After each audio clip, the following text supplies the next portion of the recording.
Ini menarik nih, kita bahas soal kisru utang antara Yusuf Mhm, Hamka dan juga boleh dibilang pemerintah lah begitu ya. mhm, Karena ini kayaknya di pekan ini cukup heboh. mhm, Angkanya tidak sedikit ya. mhm, Bahkan kalau kita lihat ini angkanya berada di 800 miliar lah mhm, max-nya gitu. Itu juga mhm, mungkin sudah termasuk dengan denda ya. mhm. Nah kalau dari Mas David sendiri sebetulnya apa sih yang ingin dicapai atau goals apa yang sebetulnya ingin diperdalam oleh redaksi CNBC Indonesia membahas mengenai utang antara Pak Yusuf Hamka dengan pemerintah?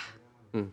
Ya, kalau dari pandangan redaksi sebenarnya, kasus ini masih berjalan terus Ya. ya, dan kita saat ini masih menanti sikap akhir dari Ibu Sri Mulyani.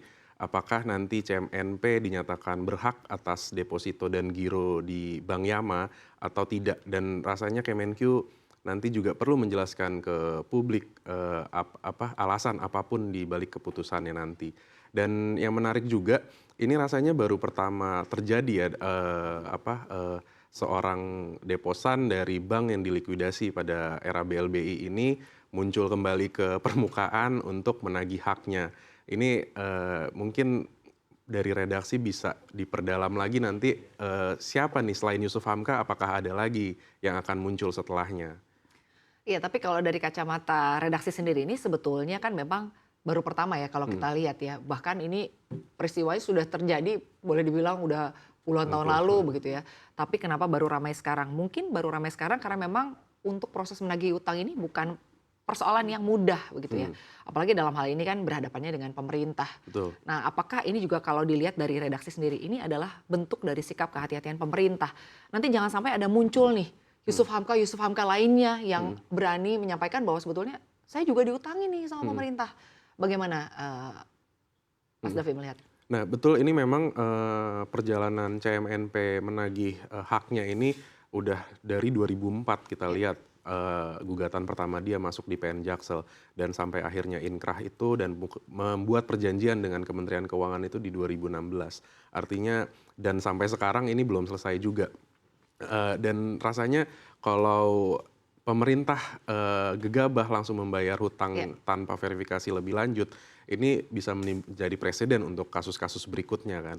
ya, Dan ya kalau mengingat ini juga iya, bisa dibilang side story dari BLBI ya, iya, iya, yang iya. ya kalau salah langkah kan akhirannya bisa nyangkut Iya. di hukumnya Dan juga. salah langkah ini juga bagaimana akhirnya nanti PT CMNP dalam hal ini mungkin diwakili oleh Pak Yusuf Hamka untuk bisa membuktikan bahwa Mhm, memang betul gitu pemerintah dalam hal ini benar-benar berhutang karena mhm, kan PT CMNP menabungkan artinya menyimpan dananya mhm, di Bank Yama yang pada saat itu dilikuidasi mhm, begitu ya. betul. Sebagai hak dari seorang nasabah tentunya ingin dananya dikembalikan begitu ya. Mhm, Tapi ternyata perlu waktu yang cukup panjang dananya ini bisa dikembalikan. Kalau dari Mbak Esa sendiri melihatnya seperti apa nih kisruh utang antara Pak Yusuf Hamka yang Pak Yusuf Hamka juga kalau kita lihat memang pribadinya sebenarnya baik begitu Iya. ya. Ini viral juga beberapa waktu Mhm. belakangan ini. Ini juga yang mungkin dipertanyakan oleh masyarakat. Kok kenapa baru viral sekarang sih? Kenapa baru menyampaikan sekarang sih kalau ternyata memang ada utang nih sebetulnya pemerintah ke Pak Yusuf Hamka. Kita sebut sudah ada utang karena memang sudah ada putusan Mhm yang mhm. tetap ya, artinya sudah ada putusan yang inkrah begitu terkait dengan hal ini. Kalau saya yakin juga Pak Yusuf, Hamka itu juga nggak asal ngomong aja ya, Ya, dan mereka dia juga sudah pasti sudah bahaya dong kalau asal iya, ngomong ya. mengkalkulasi segala, Iya, plus minusnya iya, dan kemungkinan besar karena ini mendekati, berakhirnya pemerintahan, Pak Jokowi iya, dengan pemerintahan baru kemungkinan besar kan semuanya akan berubah ya, iya. baik itu menterinya, pejabat yang lain termasuk mungkin Menteri Keuangan yang paling berperan di sini ya. Iya. Dan kalau melihat kita biasanya nih ganti pemerintahan, ganti menteri, ganti kebijakan pula dan kemungkinan akan, ada banyak waktu yang lebih lama dibutuhkan ke sana, belum lagi ada masa transisi dan sebagainya. Jadi saya kira mungkin Pak Yusuf Hamka melihat bahwa ini adalah tahun terakhir nih sebelum, Pak Jokowi berakhir, sebelum mungkin Bu Menteri Keuangan juga, Bu Sri Mulyani juga, akan mengakhiri jabatan di Kemenkyu di pemerintahan sekarang, mumpung ini segera selesaikan karena ini bagaimanapun sudah 22 tahun lebih ya, Iya.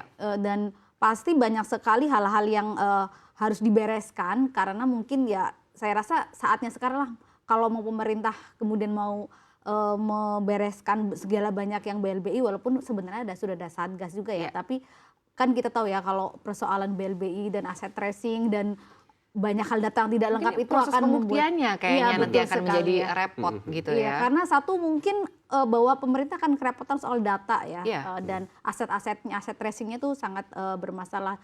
Mungkin kayak Pak Yusuf Hamka dulu, oh ternyata udah ganti, yang perusahaannya sudah ganti nama, mungkin bahkan sudah ganti pindah tangan, ganti komisaris, ganti kepemilikan, itu juga hal-hal yang membuat pemerintah juga harus hati-hati juga dalam menentukan keputusan ini.